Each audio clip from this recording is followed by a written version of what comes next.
Love lives here. Good morning once again. So let's start with our focus statement as we always do this morning, shall we? Again, we have been looking at this and we've been working with our focus statement with all the V's, but we've really been focusing on really feeling it within our body, within our soul, deep within us. So let's say the focus statement together, shall we? We embolden people to live their highest potential through the transformative power of love. Once again, we embolden people to live their highest potential through the transformative power of love. That is our focus statement here at Riverside Center for Spiritual Living. And our global vision statement is creating a world, we envision a world that works for everyone and all of creation. And so these two things work in concert to guide us here at Riverside Center for Spiritual Living in everything that we do. This year here at Centers for Spiritual Living, we are working with a theme of 2020 spiritual vision. And specifically in July, we are working with the theme of unchained spirituality. And I have the honor of sharing with you a dear friend of mine, a colleague of mine this morning, who was in charge. We worked together on the global themes for 2020, and he was the one who was in charge of July's theme, which is, again, unchained spirituality. And so it is an honor and a pleasure to have him join us this morning. He is Reverend Dr. Raymont Anderson. He has frequently been referred to as a Renaissance man and a visionary thought leader. I agree with that statement completely. He is a lifelong learner with a passion for self-development, personal transformation, transmutation, and yes, transfiguration. He lives his bliss as a teacher, minister, speaker, workshop and seminar facilitator, mentor, father, grandfather, and more. Hard to believe you're a grandfather there, Ray. All right. His mission is to live, move, and be an active. He loves his acronym. So active is an acronym. So to be an active member of society. So the active stands for authentic, compassionate, transparent, inspired, vibrant, and empowered. So his mission is to live, move, and be an active member of society who serves to educate, elucidate, and emancipate peoples and communities to awaken and empower themselves. That kind of sounds familiar, doesn't it? Embolden people to live their highest potential, right? Through his service and through his transformative teachings, technologies, and practices of new thought, these people and communities recognize, realize, and materialize their full divine potential. He is a licensed CSL minister currently serving the Center for Spiritual Living, Greater Baltimore, as their senior minister.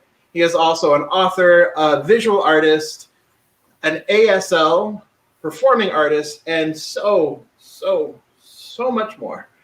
So please join me in welcoming my friend, my colleague, Reverend Dr. Raymont Anderson. Great to be with you all. Thank you. Yes. Aloha. Aloha. It is so good to see you. Yay. Yeah. So today we are, I want to thank you. First of all, I want to thank you for joining us in this series that we've been doing, these conversation series that we've been doing. We'll continue them next month as well. But you're rounding out the conversation series for this month, Unchained Spirituality, with the topic, the way of freedom. Now, I know the original topic that you had written was the Tao of freedom. And for those of you who don't know, the Tao is the Chinese word for way. And in Japanese, it's do, D-O. But it means the way, right? And so it's the way of life, and the way is the way, and the way is the divine, right? And so we're talking about the way of freedom today. So we're talking about that divine freedom that is the freedom back of all, that is not just back of all, it is all. Because if everyone is the divine made manifest, then everyone also is freedom made manifest. That freedom is our natural state of being. And so I want to dive in with you, Dr. Raymont. So when you came up with this topic, and I know you have martial background, you martial arts background, right? And the whole Eastern philosophy. What was it that you were looking to bring? What was it that you were looking to share with Centers for Spiritual Living with this topic? So the general, I guess, target or goal was, there's this idea. So like you said, I've been in martial arts for quite a while, probably since I was 10-ish. I'm 54 now, so it's a couple of years. And you have things like Aikido, which is the way of inner harmony. You have Karate-do, the way of the empty hand. You have Judo, like there's a lot of Kendo. So it's the way of. And in the martial arts, you begin with this idea of, and we'll go with the Japanese since I named them. You begin with this idea of, you start with a white belt. And then as you practice, the idea is the belt becomes soiled by experience. And so it goes from white to gray to black, right? And black signifying mastery. But the idea is, after that, you continue to practice so diligently that the black belt now returns to white, because now it gets old and frays. So you are eternally in this process. Well, it's the same thing with our spiritual practice, or so it should be. But yes, what I find is a lot of people think that, voila, I am enlightened. I never need to pray again. I am enlightened. We get this idea that this workshop will be the one where everything, and I'm done. Or this book will be and I'm done. Or this, we get this idea that that's, well, you do realize we brush our teeth every day. We wash our hair every day. Well, some of us wash our hair every day. We wash clothes, we wash dishes. We engage in this practice every day. Our spiritualness is the exact same. We are always on the path. The path is always, or the way is always expressing as us. We're never, when I say never, we are never done, because that which God is ever evolving consciousness. So even when this body, this life experience as Ray, when it ends, that which Ray is as the infinite continues. Whatever that means is what it means, but the way, freedom, love, joy, spiritual magnificence is forever and ever and ever. So the way of is simply backing off and relaxing into this. Don't just be in the flow, but be the flow itself. Mm-hmm. Yeah, and I think that's so important. And frequently we as the song that Jubel just sang, get out of the way, right? And get into alignment. But that one wasn't like step out of the river, because we can't ever really step out of the river. It's not that way that we're talking about it. Correct. The get out of the way from the song is being our own obstacles, right? Correct. Being our own impediment to the path. So when we talk about this way of freedom, then it's really about releasing attachment, would you say? Exactly. We know that there are belief systems and paradigms that we hold on to. We become attached with our name. For example, oftentimes people will say, so what do I call you? Do I call you Dr. Reverend Ray? Do I call you Reverend Dr. Ray? Do I call you Raymont? What do I call Ray? And then people are shocked when it's, call me Ray. Yes, I have the training, but I'm not attached to, I did all this and you must call me. Yeah, no. So we get attached to the old narratives of, I grew up as an abused child. I grew up I was raped and molested. There was drugs and alcohol abuse in the family. There was a lot of that in my background. And for many years, I was the toxic person who had that as my narrative. And before you got to my name, There it is. There it is. Look, I'm abused. I'm beaten. I'm battered. I'm broken. I'm so broken. I can't do anything ever. And that was the narrative. That was the story. That was the me putting the story in my own way. I could not see the truth of my being for as long as I'm looking through the glasses of, okay, what prescription is this? Oh, this is broken, battered, and beaten, and wow. Ooh, wow, that changes the whole view. But the moment we shift and say, well, what is the narrative I want to tell? Let me release and not be attached to this idea of to be wealthy means this amount of money. To be in love means this. To be successful means this. When I release attachment to that, and I really see the scope of, it's a panoramic view of the infinite showing itself as us. And when we're there, then we start to see this is what is mine to do. And this is how I can make a change. This is how I can treat and move my feet now. I understand this equation and I understand how to move forward as freedom expressing. Right. Because ultimately it is what we have this tendency to do is we have the tendency to reify, make real our problems, if you will, or to make real these experiences, to live in that place and to think that it is us, right? That somehow this consciousness is so individualized that there's nothing else, that there is the separation, that we have this tendency to move into separation rather than remembering, that we all really are one, that I am one, right? And that it's I'm thinking these crazy thoughts perhaps, but that's not really me. The me is behind that, is the witness consciousness that is able to witness me thinking these crazy thoughts or these limiting beliefs. So the opportunity then is to bring that forward. Is that right? Exactly. I mean, so one, you mentioned this idea of making things real. And there are times, Emmett Fox said, the thing that we fear is the thing that we worship. So we deify, and oftentimes we deify these limiting thoughts and these ideas. So to piggyback off of what you just said, if I'm a chef, suppose I'm Julia Child and I burn a meal. It's not going to happen, but I'm Julia Child and I burn a meal. I'm Bobby Flay and I burn a meal.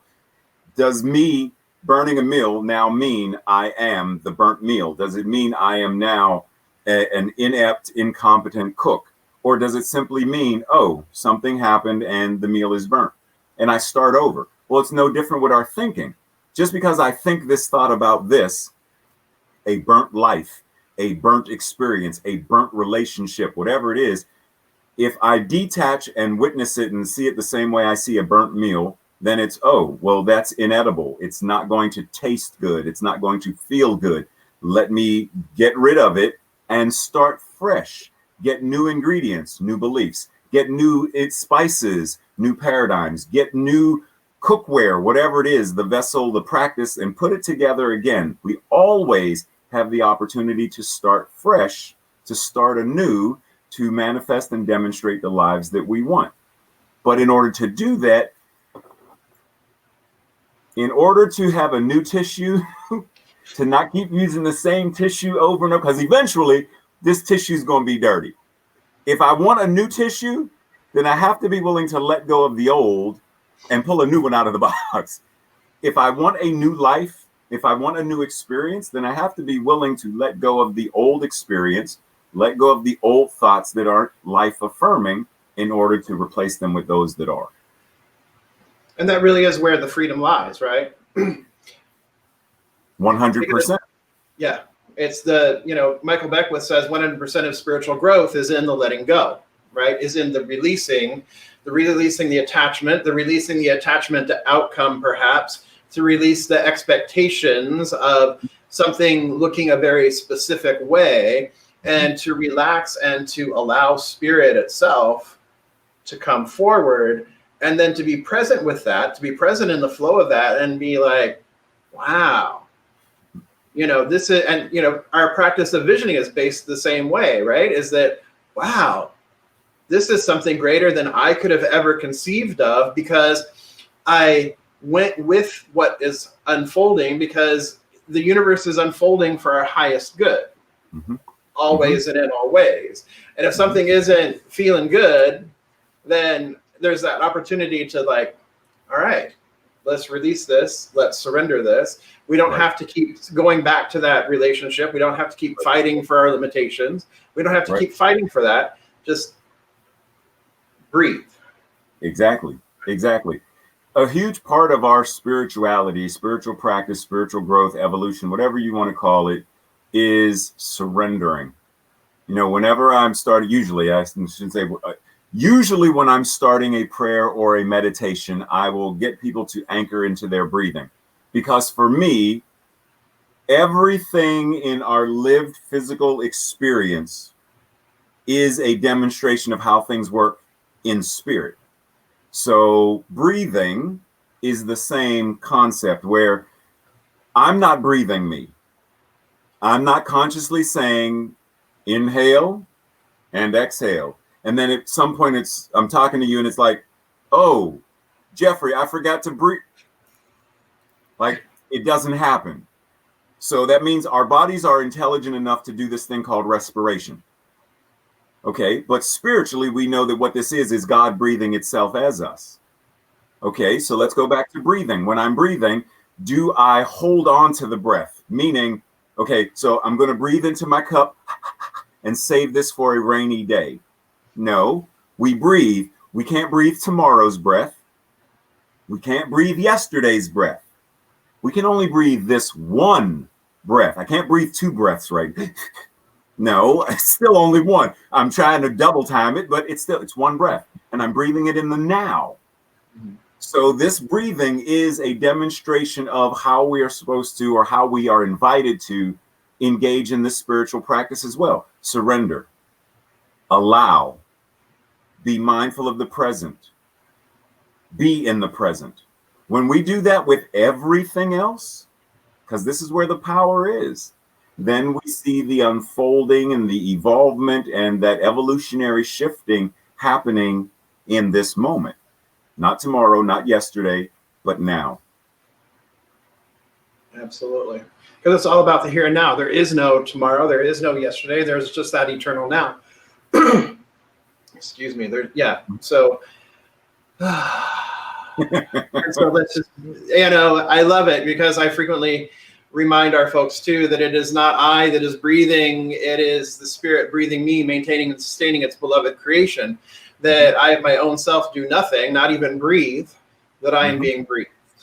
And so it's about reminding myself and bringing myself back into alignment with that I am forever maintained and sustained, that I am the beloved of the beloved itself. And so when I come back to that place, and I realize that not only is that the truth of me, that is the truth of everybody else, that's the truth of all life, of all creation, then there is this cohesion that happens, that in that moment, I experience the freedom that is the true essence of who I am. Yep, exactly. I mean, if we really get down to, as people would say, the brass tacks of the matter, we really get down to it. Ernest Holmes said, God in me, as me, is me. And if I'm not mistaken, it was Voltaire who said, God is a circle whose circumference is nowhere and whose center is everywhere. So there is nowhere that God is not. So oftentimes, we'll talk about God being in us, or God being for us, or God, something. And we'll still do this, it may be slight, but we'll still do this separation of. And it's because in some way we're still connected to or attached to this idea that there's a God outside of us tending or taking care of us. And the ultimate truth is, no, there's only God, which means you are God. I am God. Jubal is God. Like, everyone is God in expression, and everything is God in expression. So what then happens to our lives when we stop saying, well, I'm doing my best to live according to God's will, when we recognize that our will must be God's will, because there's only God. However, there are layers to what that means. Am I living this will to the highest life-affirming manner possible? Or is my will about constricting and contracting and receding because I don't want to live out loud? Because both of those, the law says yes to. I'm the one who determines freedom is expansion, not contraction.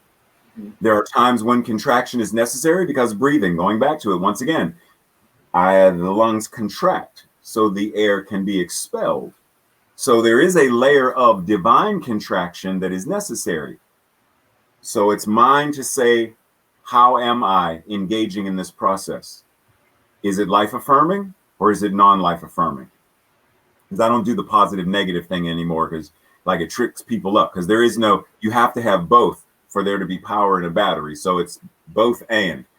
But is it life affirming or non-life affirming? Life affirming is the expansiveness of God. Non-life affirming is on some layer, some way, shape, or form, I am now denying God's magnificence as me. I'm too old to get that job. I'm denying God's magnificence and God's ability as me to be, do, or have whatever this is.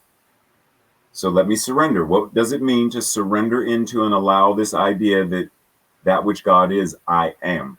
Not just in me like a hot dog in a bun or hamburger in a bun, but that from the top of my head to the soles of the feet, it's all God. Skin to every molecule, a particle and wave of quantum matter and energy, it's all God. Everything about me, everything about you, it's all God. How does that shift my perception of problems and issues in life? How does that shift my perception of what is mine to do now? Mm-hmm. And so when we are looking at it from that perspective, that it's all God, and it's, you know, and it, how then does that allow us to shift our perspective, right? So there is, and of course, it starts right here, right where we are always. It's here, right? It's always, it starts within us, as us. Mm-hmm. And then we have the opportunity then, as both, you know, what we affirm here in Riverside is emboldening people to live their highest potential. Mm-hmm. And we don't do that just within our four walls, that we go out beyond our four walls. We go out into the community. We are active in the community, bringing this idea of freedom from this perspective, Right, out into the larger community. And I know that you do that there at Greater Baltimore as well, and you also do that personally. That, I mean, it's part of your stated mission statement that we shared at the beginning, right? You know, right. And so, you know, the same principle applies, does it not? Of first, letting go of the attachments, surrendering, and then moving beyond and helping to define what is ours to do in the larger world and the larger community to affect a change. So how do you go about applying that personal principle? Almost, it's a universal principle, but that personalization of it, or that individualization of it, then how do you go about shifting that to the larger community? So one, I always start with what is my why. So if I want to build a connection or collaboration with someone in the community, why do I want to do that? So I have to know what is my reason for, whether it's getting up in the morning. Why are you getting up at 7 o'clock in the morning versus 9 versus 4 a.m.? Why are you setting the clock for this particular time? Well, it's because I have an appointment. Well, why did you make the appointment? Why do you have choices? Mm-hmm. So why am I choosing the things that I'm choosing? When I know my reason for being, I have my reason for getting up in the morning, my reason for brushing my teeth, my reason for exercising, my reason for doing martial arts. When I have the reason, then the way becomes clear, right? So I know what I want to experience. I want to experience communication, collaboration, cooperation, synergy with this organization or this person or whatever. Same with this. The reason I said yes to this is because we have an opportunity beyond space and time to now share and engage community connection and collaboration. We have opportunity to connect because Beyond those four walls, we have the internet, which has no walls. It has no bounds. So this is an opportunity to demonstrate our understanding as colleagues and friends and ministers that the beloved community is the planet. Yes. Yes. When we know that and we say yes to that, then it's okay. So what's our how? Zoom, StreamYard, Facebook Live, YouTube. Oh, then the how, the why. The why becomes the way, becomes the how. Then comes the work. Okay, so this is what we need to do. Set up this time, set up this tech test, set up this sound test, set up this, get the equipment, and then move forward.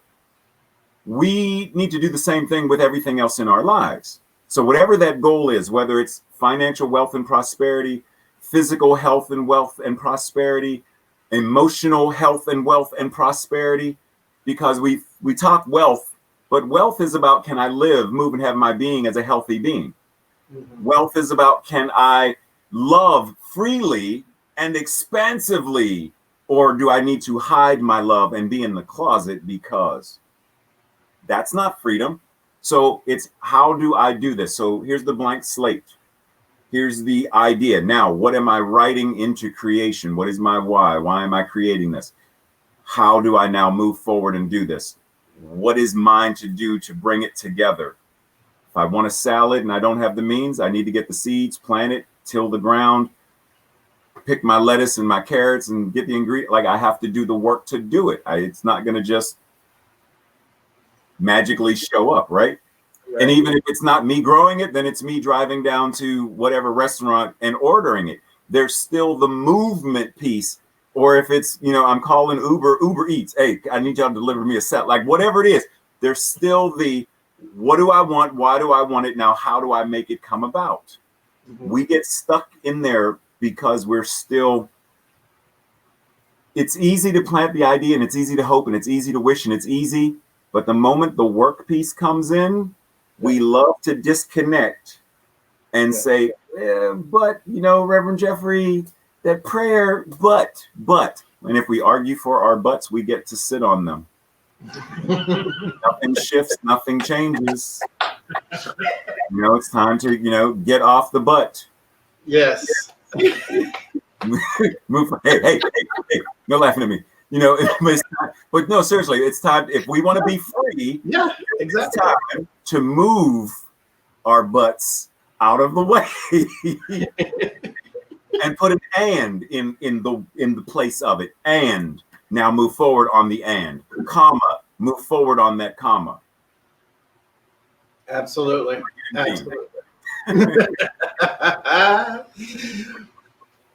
And so, beloved community, we will have an opportunity to discuss more with Reverend Raymont beyond the message immediately following service on Zoom, and the Zoom link will be up the Zoom ID will be up here, and then you can also go to our website, riversidecsl.org for and you can just simply click on, it's right there on the front page, you can just simply click on to join.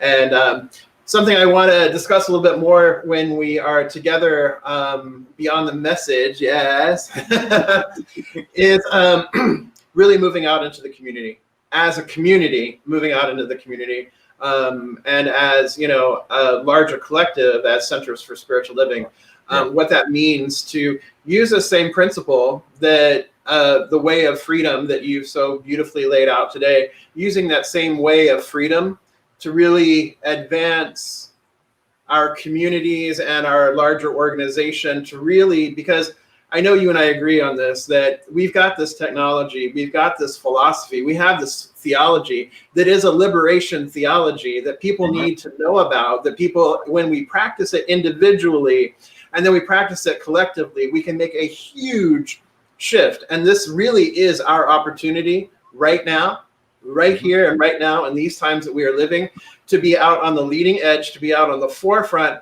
not like, ooh, you're a best kept secret. Yep. Right? Yeah. The whole thing is an evolutionary vision. We have this timeless wisdom evolutionary vision. And by the way, beloveds, that is the theme for next year, 2021. Timeless wisdom, evolutionary vision. We're going to be taking a journey, an evolutionary journey rooted in our timeless wisdom.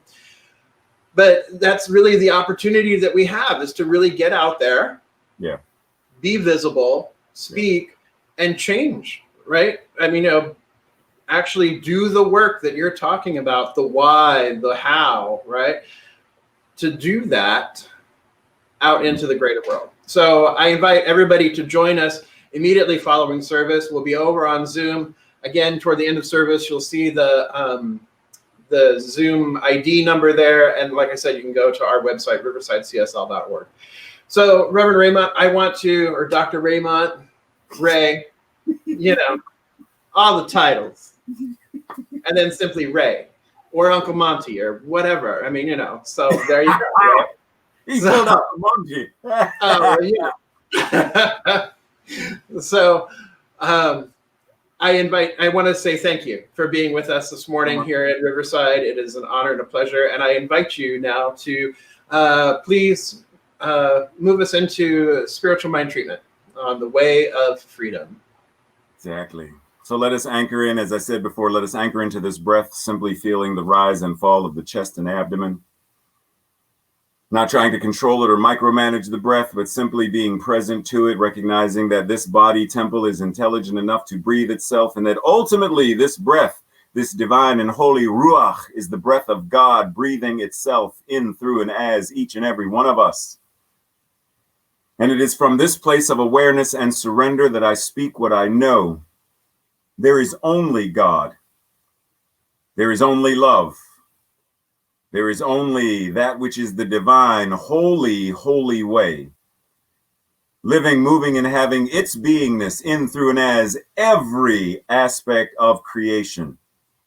Every human, every animal, every plant, every tree, every grain of sand on every beach, it is all God. It is all this divine spirit. It is this one life, God, living itself. The one mind, God, thinking itself. It is all. That is all. That is all. And recognizing this and knowing this, I know that everyone right here and right now at this beloved community called Riverside CSL is the very activity of God, moving, breathing, being that which is the cutting edge, the leading edge of this teaching.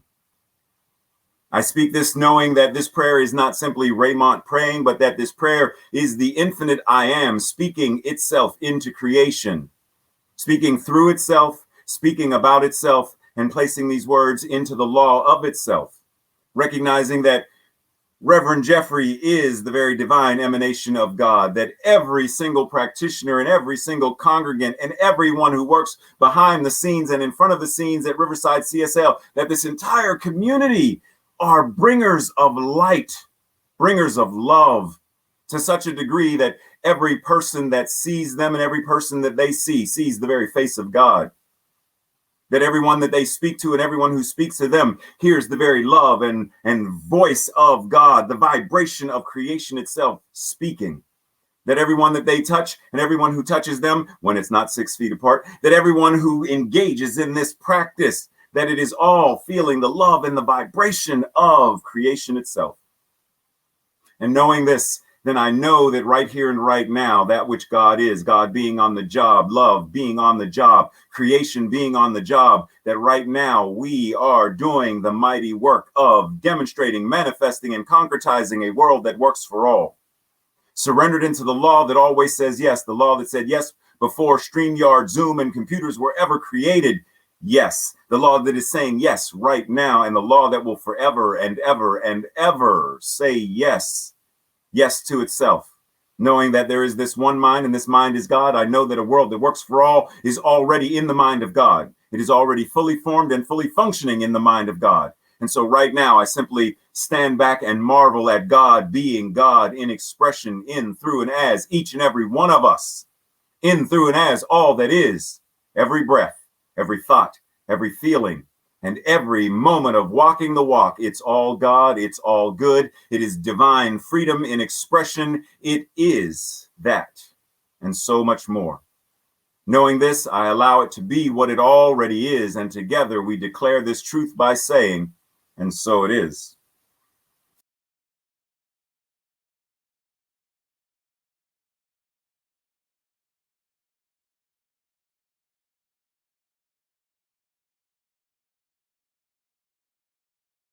Love